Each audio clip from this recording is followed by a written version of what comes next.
Okay, it is time, and we're going to go ahead and kick this off. My name is Christy Thompson, and I am with Business Information Solutions. And we just wanted to go over a few housekeeping items before we get started. First off, if you have any questions, you can pop them in the chat or the Q&A below. We will try to answer them throughout the presentation, but we may have to hold some of them until the end. So at the very end, we will open it up for questions that we didn't get to.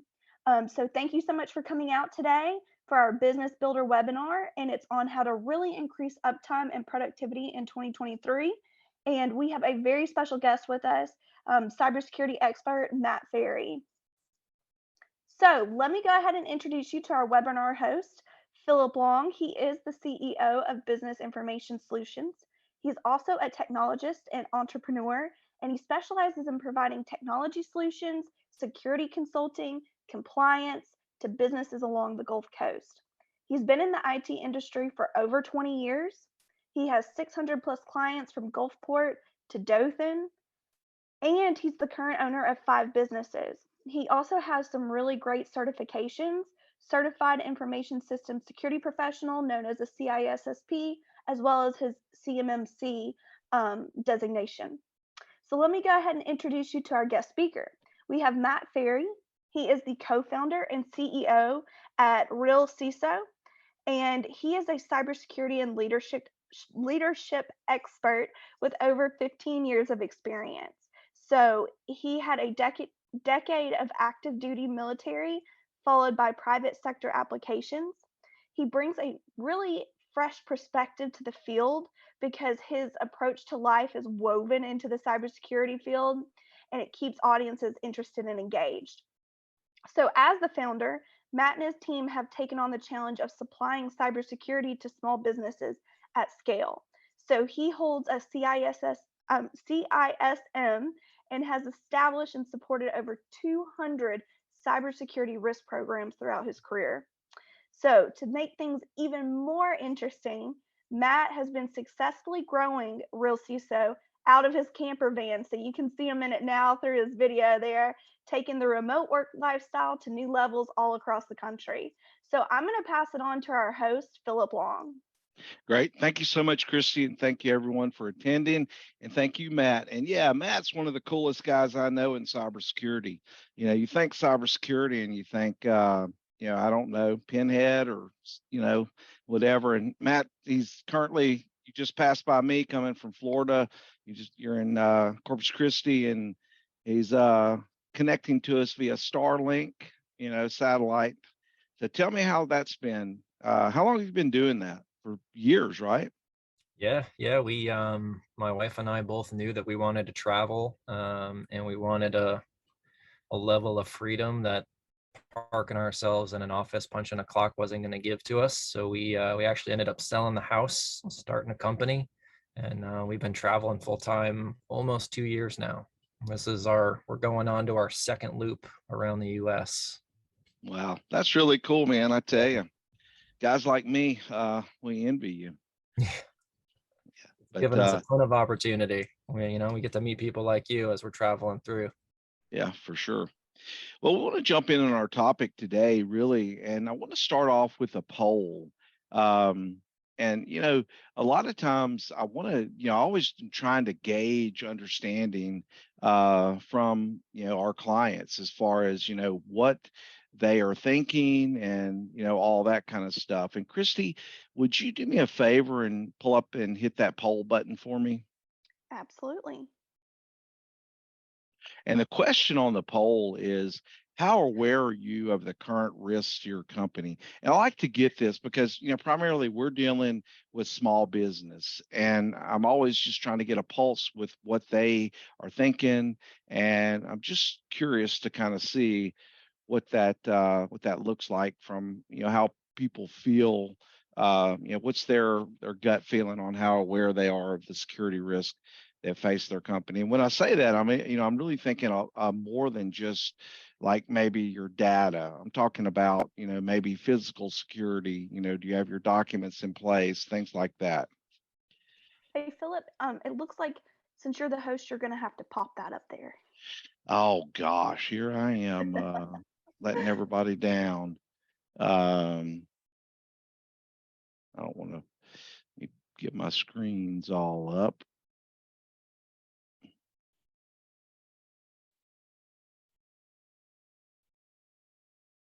Well, I actually don't see it right now. That's why I was trying to get you to do it. There we go. Got it. Sorry, guys. All right, so I'm gonna launch the poll, and if you would just put in a number there, what you're looking at as far as, and the options are very aware. I've done my work and I know my risk. Somewhat aware. I've learned from peers and others, and then really not aware. The risks are really too complicated, and they're just hard to know. Keep that open just for a second more and kind of everybody vote.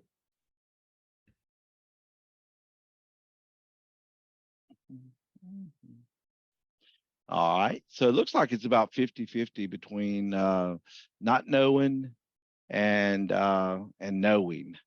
So, they're just not aware or somewhat aware. And I would suspect, I mean, Matt, what's your thought on that as far as is that something that you see?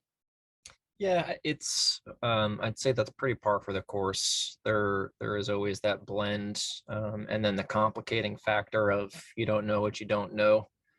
So a lot of the times we're kind of working towards the things that we hear from our peers or we see on the news, and we're sort of basing our decisions off of feeling. And if we haven't actually gotten a chance to dive in and do some of the initial labor of evaluating ourselves, then even when we think we know what the risks are, it's a bit of a comparison versus actuals. Yeah. I mean, to me, security I've been doing it a long time and I've got my certification. So I've kind of, I've been to school on the way that you have to think. And it's really, I would say, I just know from like when I was studying to get my CISSP, the language, the thought process, and just everything, it's really foreign to a business guy. And, it took I mean, I think for 3 months, I got up at like 2 or 3 days a week. I'd get up at 4 a.m. and put in 2 hours worth of studying. But CISSP is pretty hard cert, Yep. but yeah, I always compare it in the industry to like me trying to understand law and then go and become a lawyer and a defense attorney, and it's not gonna happen. I'm gonna have to put in the time. And while cybersecurity is so prevalent for everybody, in most cases it's not written in a way that most people understand in typical business language, and it then becomes a little less accessible because you end up looking at something and you don't want to dive into it because you don't quite understand what you're looking at. You don't have the time to dedicate to understand it the way you think people think you should. yeah, and it's a moving target. For sure.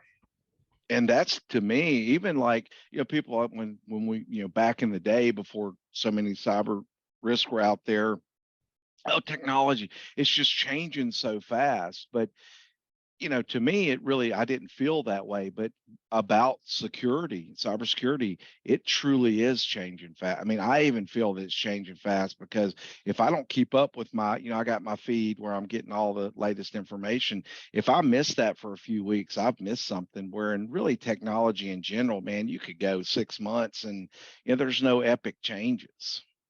Yeah. Yeah. Small little .x updates or improvements, but nothing major. Yep, for sure.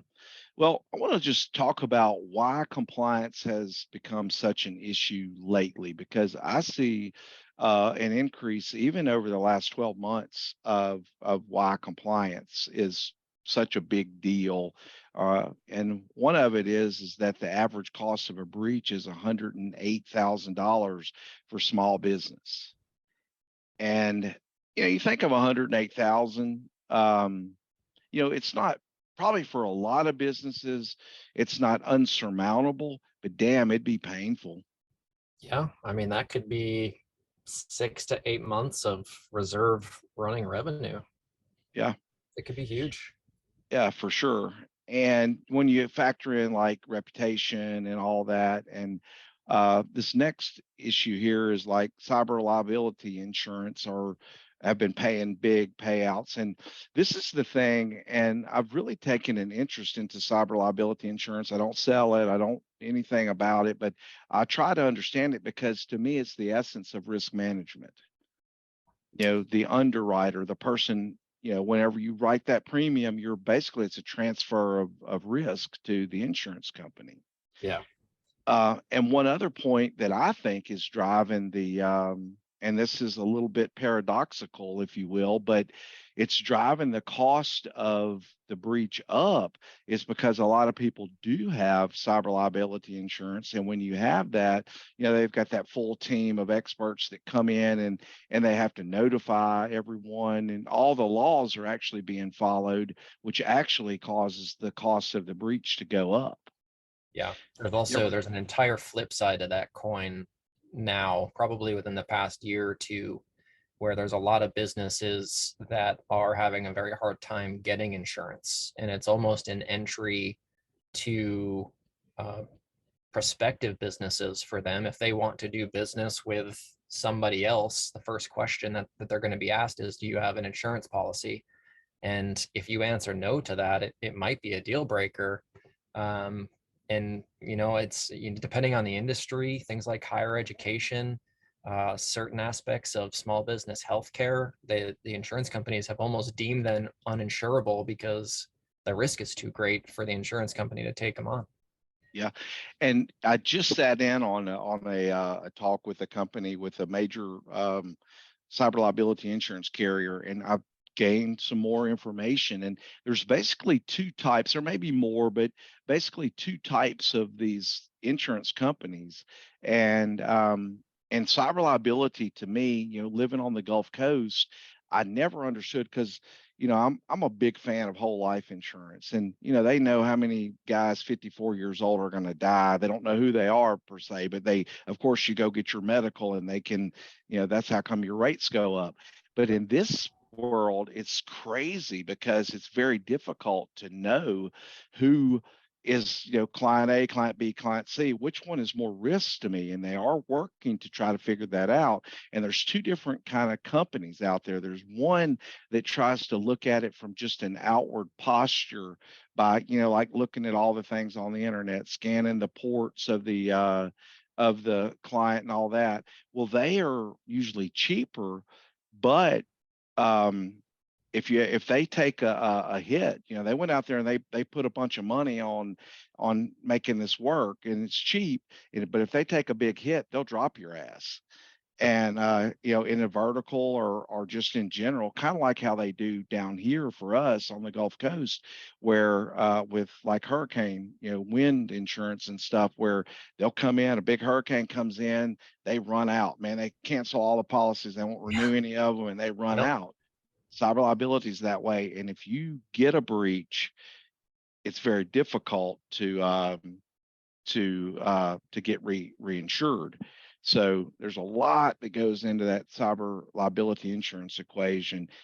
One other quick comment on that is the other kind of line of where you have your Beasleys and your Axis and some of these other big companies is they force you to fill out big long forms stating that you have that coverage. And if you falsify those documents, it could impact your coverage upon, because the reality is these guys are good and they'll know what, after the breach, when they're forensically looking at everything, they'll know, a lot of times what happened to a large degree, and it could affect your payout. Yep, for sure. Yeah, we could spend hours talking about just insurance itself. Yeah. To me, what I really like about what I do and all is the fact that, I'm trying to work with a small business owner and go, all right, man, we got so many bucks that we can spend on this. How do we minimize your risk with the fewest amount of dollars to where where you're comfortable with that amount of risk. And the biggest problem really is trying to get them to understand the risk, but there's another reason why we're seeing so much on compliance. This is some fresh data from last year from, I believe, a Verizon report. Breach payouts are projected to climb from 8.44 in 2022 trillion with a capital T to $23.84 trillion by 2027. So it's already ugly, and that's nasty ugly if you ask me. Yeah. I mean, we're getting to situations right now where breaches were, ransomware has been huge the past few years, and will continue to grow. But this is actually an area where things are starting to impact not just personal information, but physical issues. Hospitals getting shut down from a breach and not having access to medical records, and worst case scenario, I think last year 2022 or 2021, that the first life was lost due to a cyber breach, because Mobile, Alabama. Yep. Yeah, that thing, there was a heart monitor on for a baby that was born, and the heart monitoring system was out. The baby died, and we're getting to the for payouts and like damages, they're calling it negligence. Yep. And we all know, or call your attorney and say, I've been negligent, and see his first words, what he says. It's going to be not good.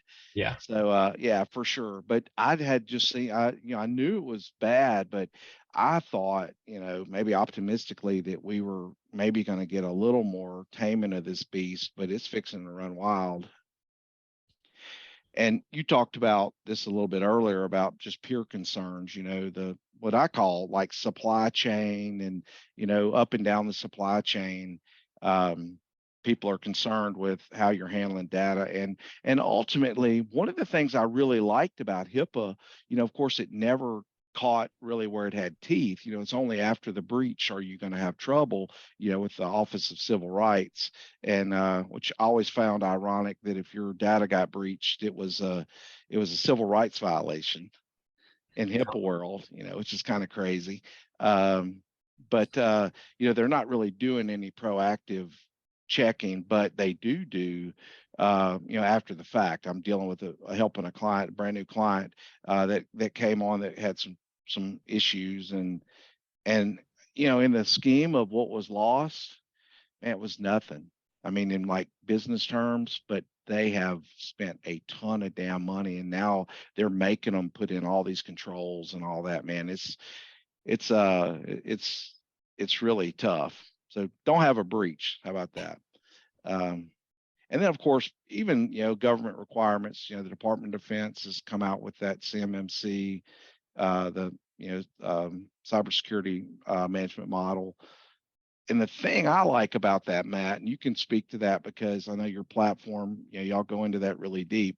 The thing I like about the approach that the government had, they are seeing just like stuff getting lost all over, and to foreign governments and everything else, we needed to protect our innovation and our backbone of our company, all that stuff.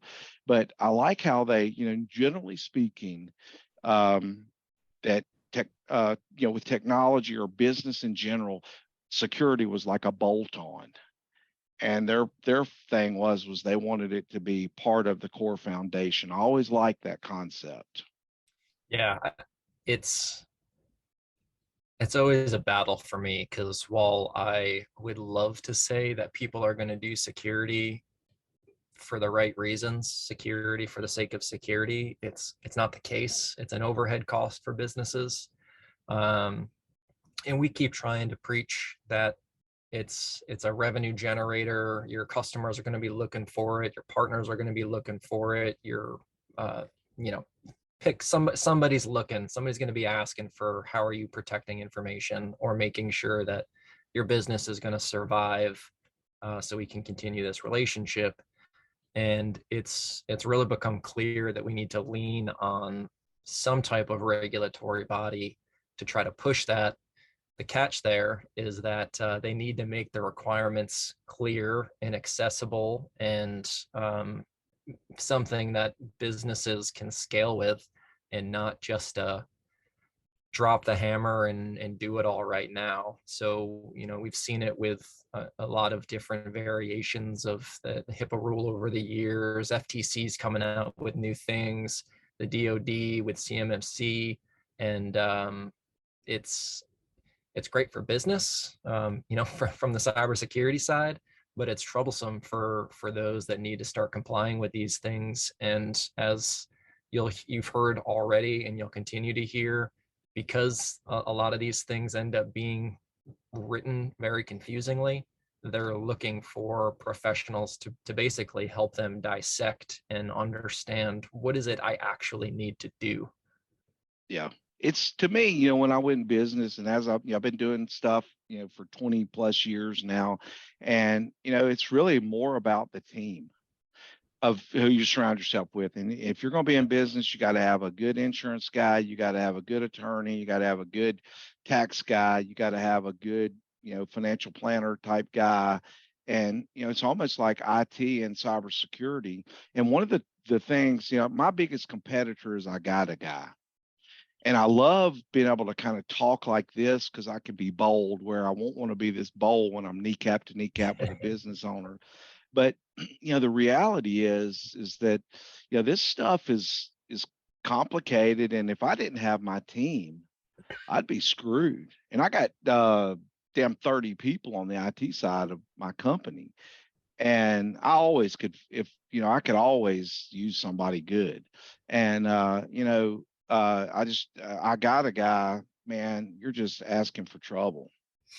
Yeah, it's the equivalent of walking to a business and saying, hey, computers, right? Can you fix this for me? Yeah. And Or like in marketing, oh God, yeah, my daughter, she's on social media all the yeah, time, so she could yep. be a marketing director. Yeah, it's a Well, little different. now she's got ChatGPT, so she's all good. Yeah. They'll run wild. Yeah. This is cool. This is actually a book me and my buddy were talking about. It's about a black swan, and a black swan. But the point of this slide is that cybersecurity should not be a black swan event, meaning that a black swan is something that really just surprises the observer, and it's just like something that in retrospect you may be able to see it, but in front sights you don't see it. And Donald Rumsfeld was he said this about after 9/11, that it was a black swan event. In retrospect, they should have seen it all day long, but it was a surprising event that someone could pull off something that broad, and yeah, but cybersecurity business owners just can't have their head in the sand. Yep. Yeah, there's only so many ways right now that we've seen breaches, and if there's anything that's a takeaway, it's learn the lessons from those less fortunate. Yep, for sure. And then, to me, when I look at compliance, and if it can be, implemented in a way that's not, make you go broke and make you go crazy with the headache, if you can do compliance, businesses really want predictable outcomes. I always say, I said it to you when we were talking, that, if I could give you $1 and you could give me $2 back, I'd hit the liquor store and the bank today to round up some cash to give you. And we want predictable outcomes. And the beauty to me, where like compliance, whenever it's implemented correctly, is that you've got a roadmap. And the way technology works, just in general, computer systems and software systems run the business to a large degree. So you've got a lot of like guardrails or framework to work in that can make your outcomes much more predictable. Yep. Yeah, it's anybody who's been doing contracting with some type of cloud provider, you're going to see 99.9 to the fourth uptime requirements. nobody is asking for that in cybersecurity because they know it's not a reality. Nobody's saying, I want you to promise me you're not going to get breached. The predictable outcome here is, are you prepared for it if it does happen?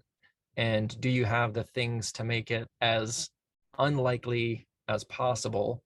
And then, what are you going to do about it after it happens? It's a level of comfort for the predictability in most cases from my experience so far. Yeah.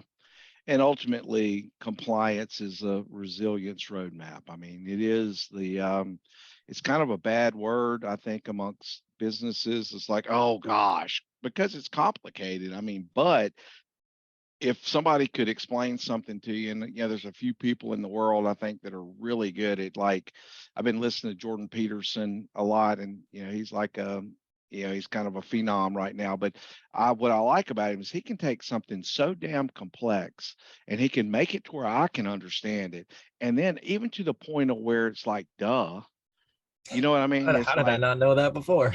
yes, I mean, it's just crazy, man. Yep. And that's how I feel like, compliance, if we can get it right, if we can get, leadership on it, like a platform so that it can be a step-by-step process, measurable to see where we really are.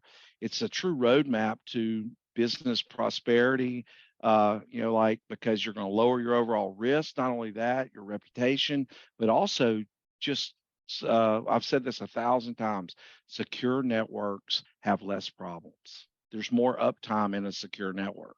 Yep. So let's talk about a little bit about policies just for a minute. There's one that is really, is like an overarching policy that every business needs to have, and that is a written information security policy. And when you look at security in general, you've got your administrative safeguards, you've got your physical safeguards, and then your technical safeguards. And a lot of times when I talk to clients, when they think about, like security as it relates to IT, they miss the physical safeguards, like the office, the clean desk policy, the filing cabinets that are all open to anybody, letting people in the office. And, one time I went to a medical practice, and I am not joking. You walk in the door, straight ahead is the file room, wide ass open. And I mean, this thing was full. Then you turn down, you go down a hall, and then you turn down another hall that's probably 75 feet, and you go into the lobby of the office. Yep. And so I always make that point to add the physical. What's your thoughts on? I mean, this is basically a roadmap to security, is where that security policy comes from. Yeah, it's. I will say it's amazing what a box of donuts and coffee can do when you're trying to get into somewhere you shouldn't be. You would not be surprised how many people will hold a door open if they think you're bringing them treats. So even when you think you've got the right safeguards in, the administrative functions that come into play with education and being afraid of conflict and how you manage all of that. And, when we were doing pen testing with some companies, you almost always people consider the technical safeguards first. How can I stop somebody from getting into my network? And then if they are lucky enough to have some of the physical safeguards with door locks or video cameras and stuff like that, that administrative functionality of having somebody question somebody they don't recognize is almost always the first thing to go out the window. So always keep that in mind. But yeah, and this is a HIPAA specific terminology. A lot of other regulations call them other things, but it's a great 3 buckets to put things into. It makes it it makes it very clear that I've got these things to do. And then at the end of the day, you've got a segment of people that can sort of own these different things, which makes it, again, even a little easier to tackle because you don't feel like you've got to take everything on yourself. Yep. And yeah, 100%. And, and then even some of those documents that you need to, in that are some documents your employees need to sign that they've acknowledged that you've shown them, trained them, they have understanding. Yeah, it's not that hard. And if you get that document going, yeah, you can kind of walk that path as a way to do that. Yep, laying that first brick. Yep, that's right. Old Chinese proverb, when was the time to plant a tree? Well, it was 50 years ago. Yeah, But exactly. the next best time is today. All right.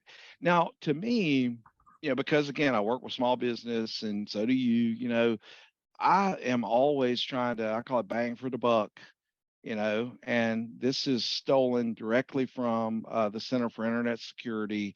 This is they have top 6 controls, and a control is basically an answer to a problem. Is that a good way to say that, Matt? Yep, that's a perfect way to put it. That's the way I like to think of it. And these top 6 controls will reduce your risk according to the Center for Internet Security. Big, broad group, used to be the SANS group, but they've been around a while. They're good. They watch stuff all the time. Matter of fact, it used to be 20 controls, and now they reduced it to 18 in 2023, right? Yep, they were. We've done a lot of work. I personally have done a lot of work with CIS over the years. They were right in my backyard in upstate New York in East Greenbush, and they've gone through a lot of iterations, and they offer a lot more than just the CIS now top 18 for baseline security controls, both physical and technical guidelines.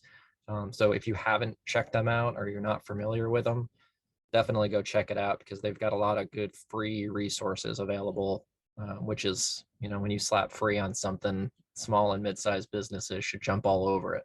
Security But is expensive but they these don't. days. It's not worth it. It's Yeah. worth nothing because it's free.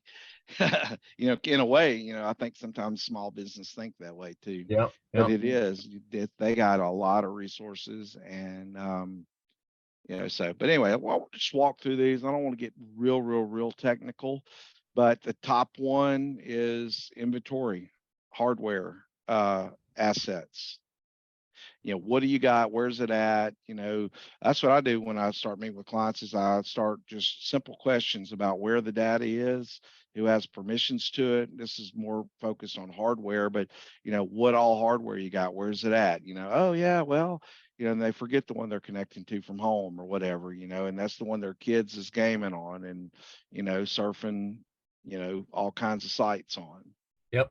Yeah, control 1 and 2 for me are really hand in hand because the ebb and flow of the conversation to get those two is you really almost can't separate them. You're That's gonna right. you're gonna either have the where's the data conversation and it's gonna lead you to hardware, or you're gonna have the hardware conversation, it's gonna lead you to the data. Yep. And that's very much, what I do is, where's your data, and then, where's it sitting, who has access to it, those types of things are very important. And Yep. this one's a little more, in my opinion, a little harder to, to articulate because there's some moving parts when you use the word continuous. Yeah. About the vulnerability management of, knowing where you're vulnerable at. Yeah, this is where the question marks often start to fly with people who aren't doing it day in and day out. What is continuous meant in this context? What is the industry recognized standard? Does this mean I need something that's 24/7, 365? And unfortunately, the answer to that is it's Maybe. unknown. We're still young in the industry perspective, but generally speaking, continuous means more than once, and in this industry, more than once in a 12-month time period.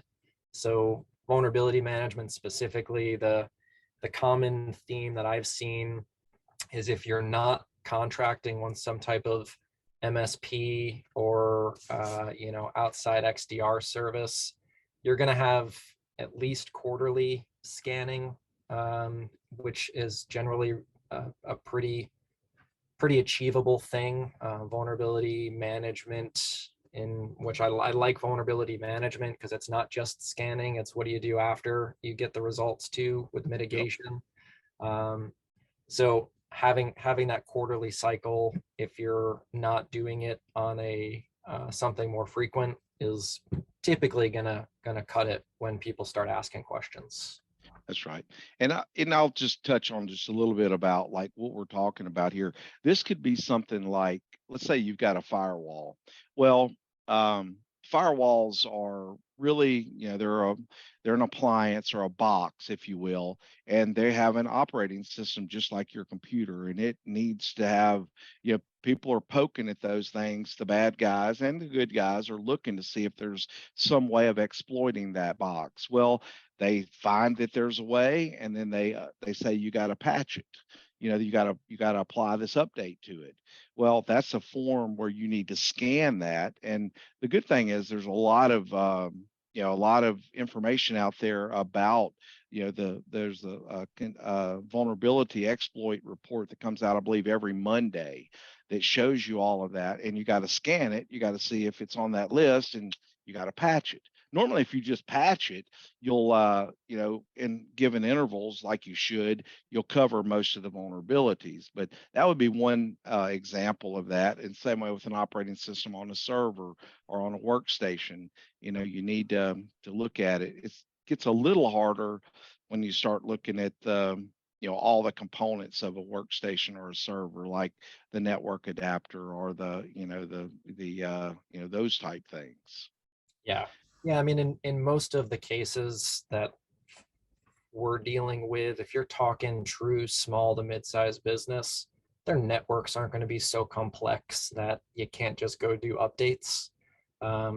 If they're a service offering, a product offering where the main concern is uptime and doing updates could impact that, then it's definitely worth acknowledging and recognizing there might be some things you either skip or delay until some future date. But even that's acceptable. You're basically acknowledging the risk and just pushing it out a little bit. So when you start to get into these large companies, massive networks where there's thousands of things you need to check, then the management program becomes a little more complicated, where you start talking about, I've got thousands and thousands, if not hundreds of thousands of issues that came back from my scan. How do I crack that nut and start to tackle all of these things? I don't have the time, energy, or money to do it all. So that's where that team that you're surrounding yourself with becomes even more important, because then you start to have those conversations based on their experience, and you start risk profiling vulnerabilities, and it's a pretty big job. So if anybody here is in a large network sized organization and has experienced that, there are a lot of ways to tackle it. And I know Phil knows what they are, so he's a great resource for you. Yeah. And the reality is most of the networks that we serve, we have tools that do this 24/7 for cheap money. That's one of the cool things that the industry has done for us is a lot of these enterprise tools that were, very, very, very expensive and very complex. They've got them cooked down to where they'll scale all the way down to a small business. And, but there is going to be a cost with that, if you don't see any value in it, you ain't going to spend the money and you leave yourself open. We'll jump on to the next one, the controlled use of administrative privileges. That one's really pretty easy to solve, but people, they don't do it. Like when you look at the was the pipeline breach, was it Horizon? The one that was up along the East Coast that got popped. Yep.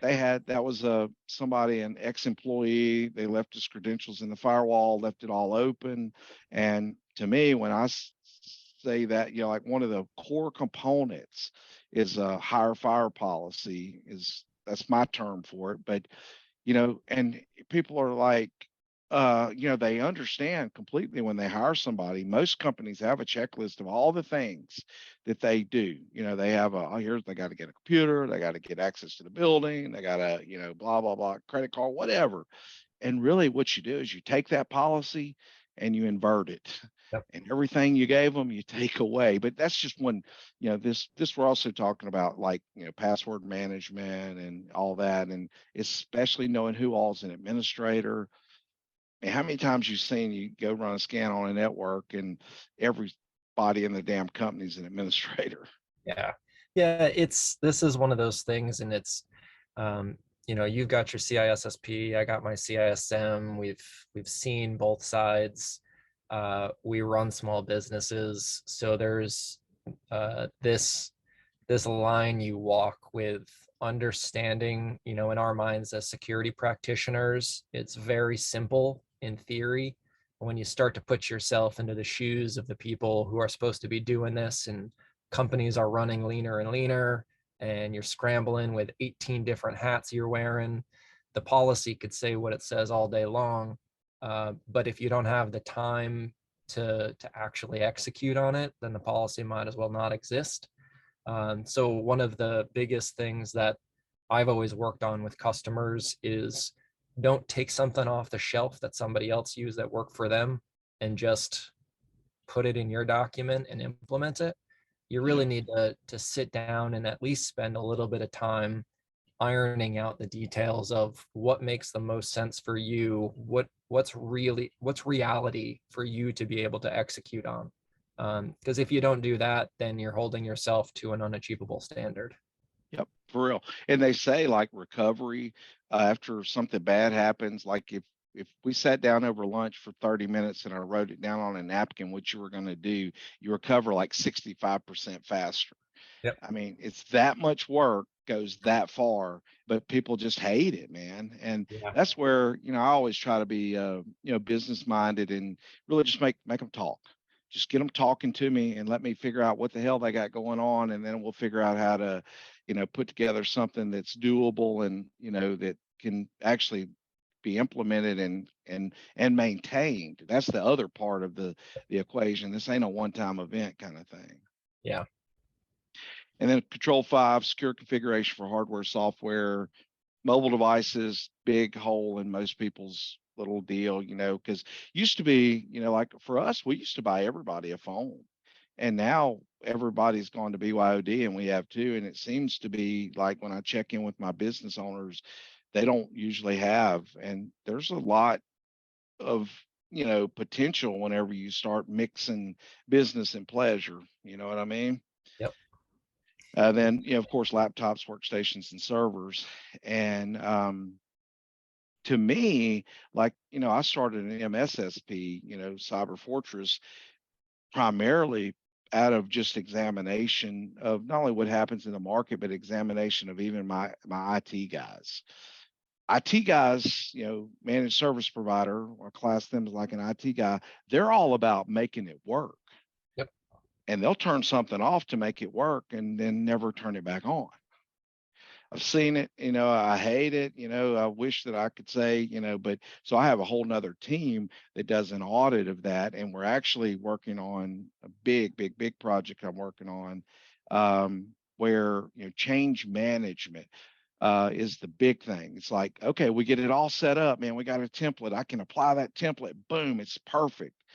Well, when those settings get changed, I want it to let me know. Yep.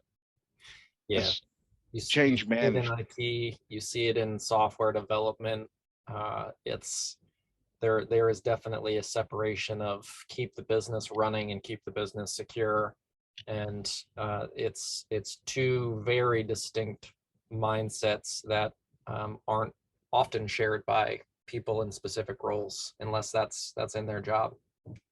Yeah, we do a lot of like disc profiling, with kind of behavioral profile. You familiar with that at all? Yep.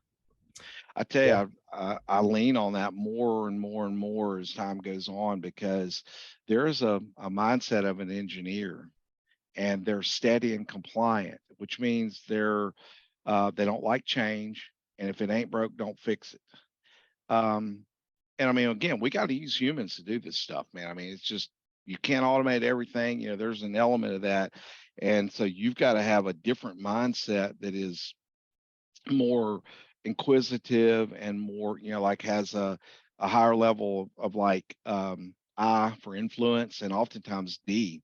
They've got to have more dominance. They've got to be in there looking at it and make those two basically learn to work together, and one's the doer and one's the checker kind of thing, and then eventually you get your doers, where if you get the model right, where their structure is, you can, they're, through rote or through like, just doing it over and over and over again, where they'll get better, but they won't get better without somebody pushing them.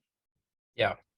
Yeah, it's I always love equating that change management to the fact that not everybody considers their role to think 2 or 3 steps ahead of the action that's being taken right away, and the difference between the customer expectations, the project manager's understanding of customers' expectations, and then the person delivering from the project manager's understanding of the customer's expectations. And if those 3 aren't done all at once, the end product is going to be drastically different than what the customer is asking for.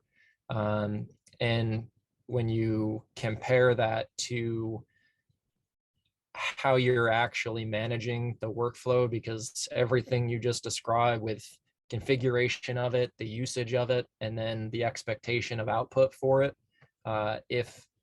if the person putting the technology in place isn't thinking about how the technology is actually supposed to be used, and then somebody who's responsible for actually making it function isn't thinking about the security implications, then the whole system ends up breaking, and you're starting from square one. Yeah. It's almost like we want to train our employees. This is something that I've been working on from a business culture standpoint. You want to train your employees to be, rule followers. We got processes, follow them, but you want to give them the autonomy. And again, these are things that are diametrically opposed. And if you just think of it in a vanilla way, Yep. But you want to give them the ability, when they see something that they need to change for the greater good, that they have the autonomy to change something for the greater good.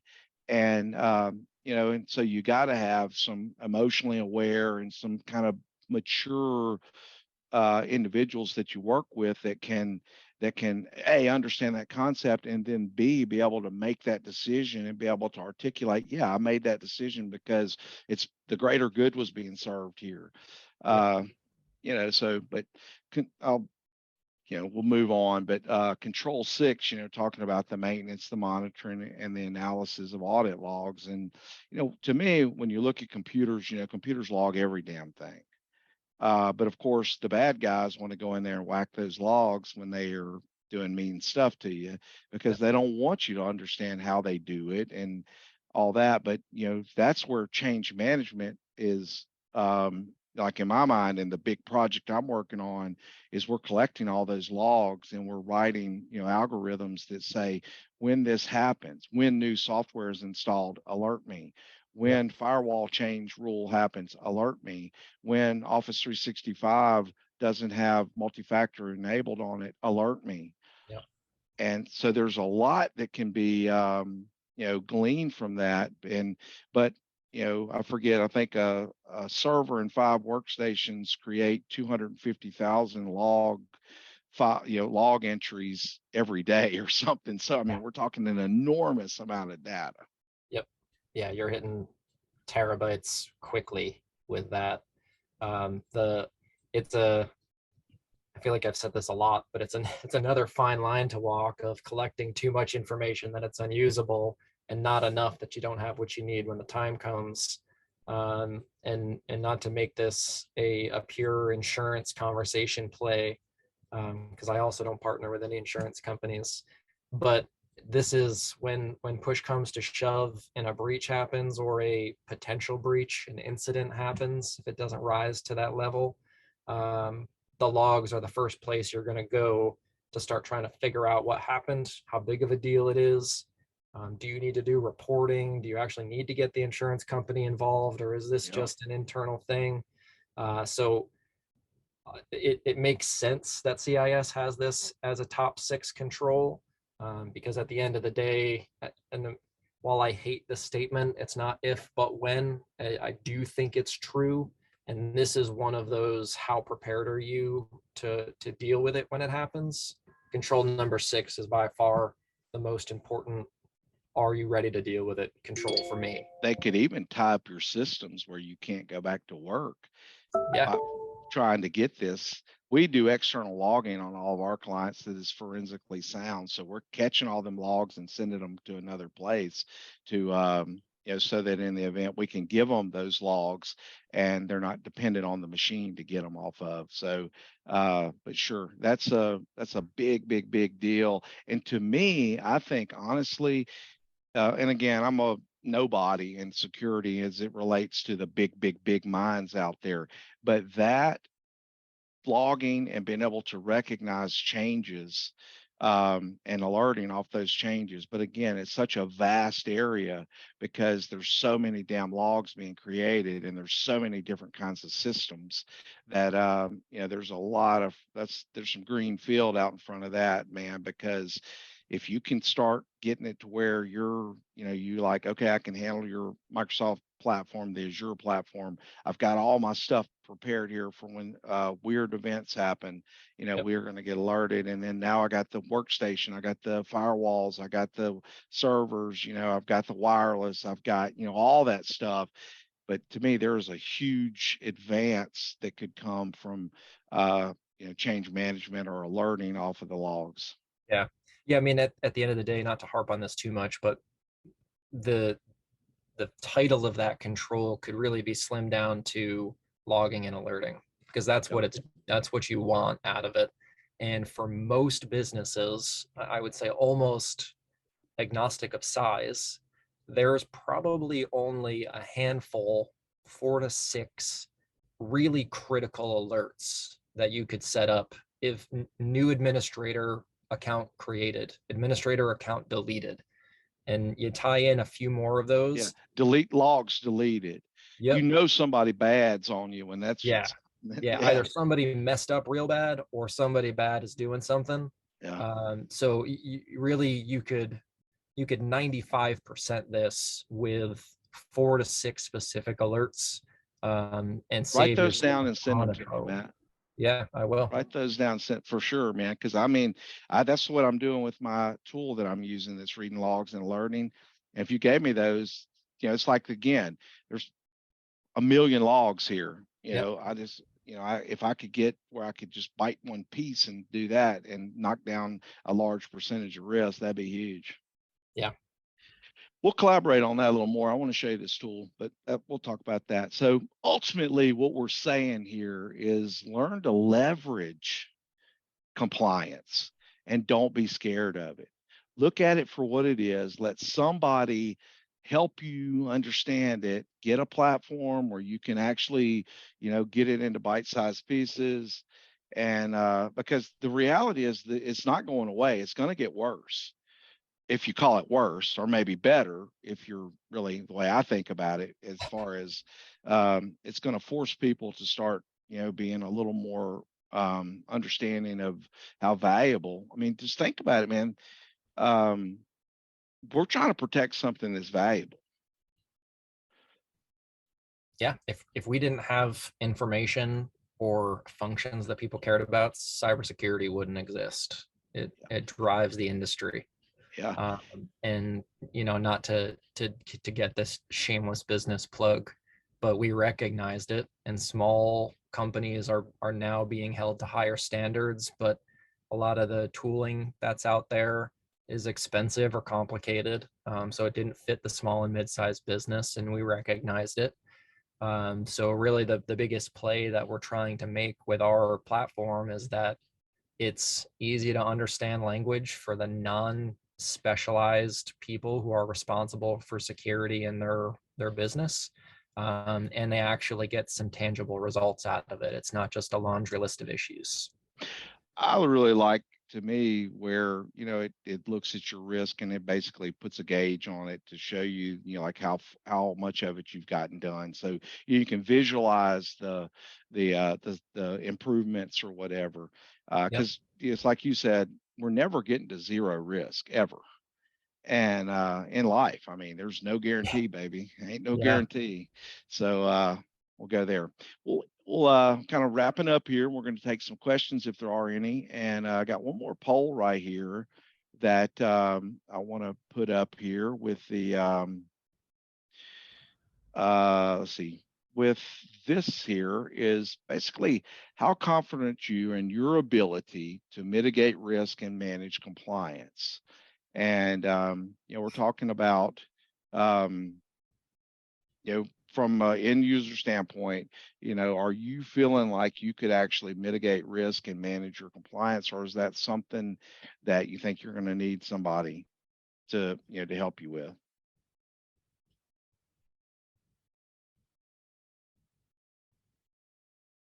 I could ask a question like, if you were on trial for negligence in a breach, would you be able to make the case that you managed your security and compliance well? That's Yeah. kind of mean. That's like a damn insurance guy. Here's your Yeah. family, and here's a It's car, and how, yeah, the running term is how defensible is your program.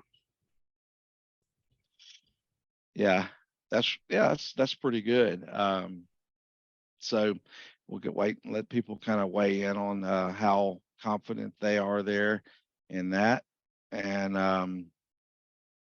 ultimately we're getting the same kind of results as before, about 50-50. People think they're somewhat confident, but not all the way confident. So and which I would suspect that's when I meet with people, that's pretty much what I hear. A lot of people though glaze over and just don't even want to deal with it. It's kind of one of the things. So all right, and we'll kind of end and then we'll go to questions. But for the folks on the call, and there's a lot of people that are going to get it that want it on recording as well. And we want to offer you something here. We're kind of like a second opinion campaign. Even if you got other people that you're working with from an IT perspective or whatever, we'll talk about that. And what I want to do is a baseline review of your business compliance controls. Really, those 6 things we talked about that maybe were a little technical, I'll break them down into really common language and see where we are on them. Because again, we have a major institute out there that says if you do these 6 things, you're going to reduce your risk by 85%. And those things are attainable for not a lot of money. So that's one thing. And then I want to look at your Office 365, because usually when it comes to the security incident and its entry into networks, we're seeing it come through email. What's your thought on that, Matt? Is that pretty much what y'all see? Yeah, I mean, that's still the number one entry point, and I don't see it going away. There's some new technologies coming out that are bolt-ons to the built-in email security reviews. And I think that's probably only going to grow because email's not going away anytime soon. It's a known entity. Yep. And then I want to look at your cyber liability assessment. I want to absolutely 100% say I'm not a cyber liability insurance sales guy, nor do I partner with any. But I've learned some things that I would make a business to business recommendation on what types of coverages based off your annual income, the cost, like your run rate on, cost of downtime and things of that type things that I would just, again, it could be worth $1 million, could be worth nothing, but I'm going to give it to you for free. And then looking at your disaster recovery, plan, just looking at, going through a couple of questions so that you can, like put a dollar amount on the cost of downtime would be a part of that. And then looking at your disaster recovery plan, like, okay, if something really bad happened, how long would it really take for you to be back up? Recovery point objective, how far would we have to go back to get a backup? And then recovery time is like, how long would it take to be back up at 100%? I can do it in really some easy ways, so it's not hard, but that is a very important aspect for a business owner to understand in order to not be surprised when something bad happens. All right. And then if you guys want to take us up on that, you could just simply email security@askbis, or most of you guys out there have my contact information, or you can call to schedule a time on that. All right, Christy, we got any questions? Yeah, we had a couple come in. Is Alabama going to implement compliance requirements? Well, I mean, they depends on the industry. There are a lot of compliance things out there just for general business. Matt, you've ever heard of the prudent person principle? I have not super familiar with it, but it's come up.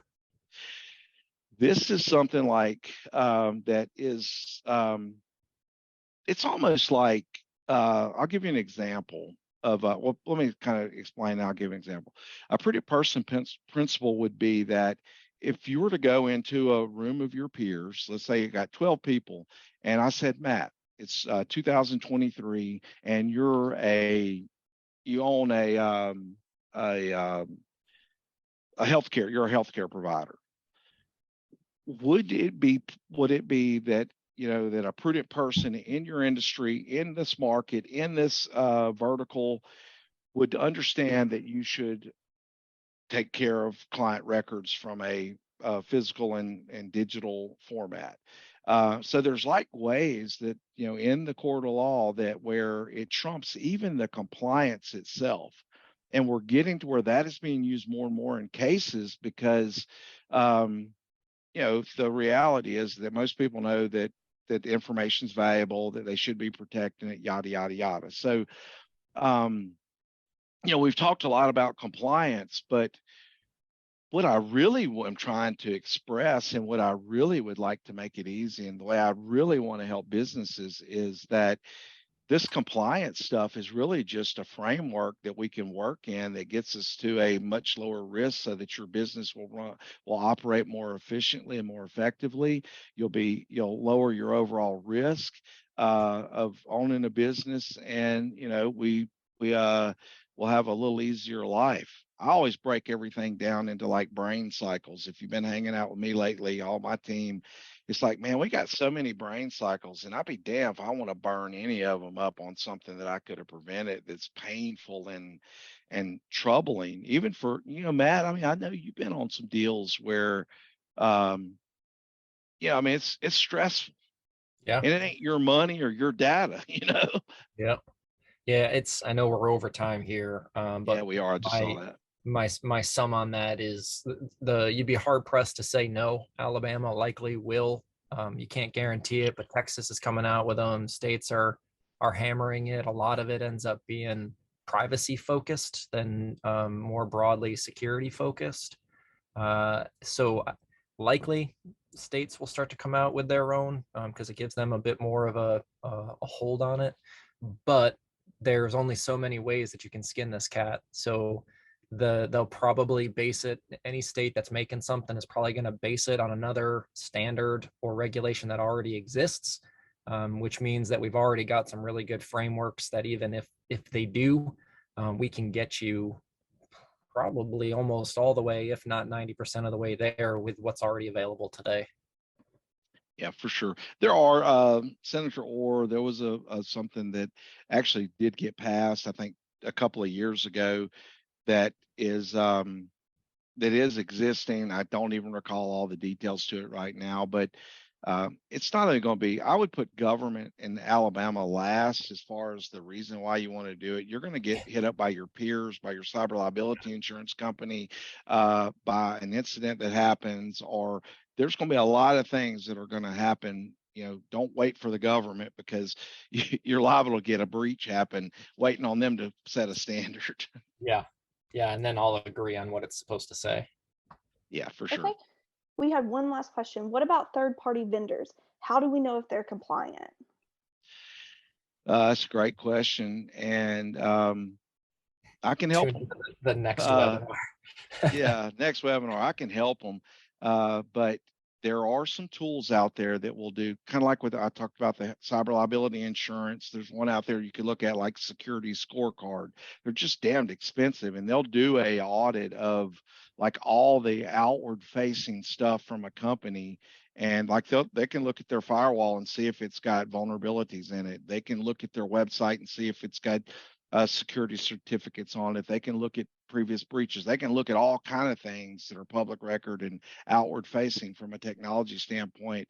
But at the end of the day, you're going to have a conversation. And at minimum, you need to have a document with them that says that basically, it's like an agreement that says, hey, I know we're exchanging confidential information or sensitive data, and we both respect it, and we have countermeasures in place to take it. But again, what we're seeing more and more is that companies are not just going with that little agreement. They're like, show me, prove it. Yeah. And you're starting to see, again, it's not necessarily that people don't have the experience to do it, but more so that they don't have the time to do it.